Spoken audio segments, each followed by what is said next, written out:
रत्नागिरी जिल्हा परिषद आणि 9 पंचायत समितींसाठी मतदान सुरू झालेलं आहे। पालकमंत्री उदय सामंत, राज्यमंत्री योगेश कदम, आमदार किरण सामंत, आमदार शेखर निकम, आमदार भास्कर जाधव यांची प्रतिष्ठा पणाला लागली। सर्वाधिक जागांवर शिवसेना विरुद्ध शिवसेना अशी लढत होती।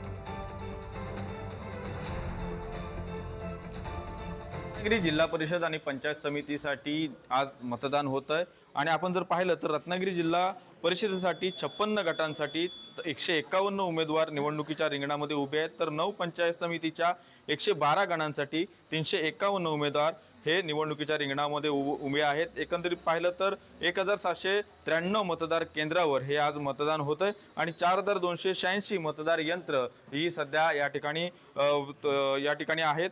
जिल्ह्यामध्ये 11,73,899 मतदार हे एकंदरीतच आहेत। रत्नागिरी तालुक्यामध्ये सर्वात जास्त ही मतदान केंद्र आहेत। पुरुषांपेक्षा महिलांची मतदारांची संख्या ही अधिक जास्त आहे। एकंदरीत मतदानासाठी 5455 कर्मचारी हे तैनात आहेत। या मतदान प्रक्रियेसाठी पोलीस फौजफाटा देखील मोठ्या प्रमाणात तैनात आहे।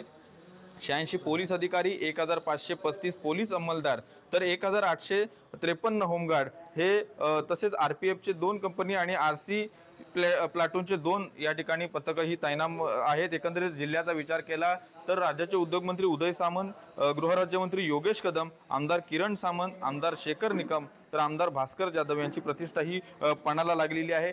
एकंदरीत पाहिलं तर रत्नागिरी जिल्ह्याचा विचार केला तर इथे शिवसेना विरुद्ध शिवसेना अशीच खरी लढत आहेत। त्या आणि इतरही पक्ष हे या ठिकाणी निवडणुकीच्या रिंगणामध्ये ताकदीनिशी उभे ठाकलेले आहेत। त्यामुळे येत्या काही दिवसामध्ये मतदार कोणाला कौल देणार हे पाहणे देखील आता औत्सुक्याचे ठरणार आहे। राजन चव्हाण, पुढारी न्यूज, पाली, रत्नागिरी।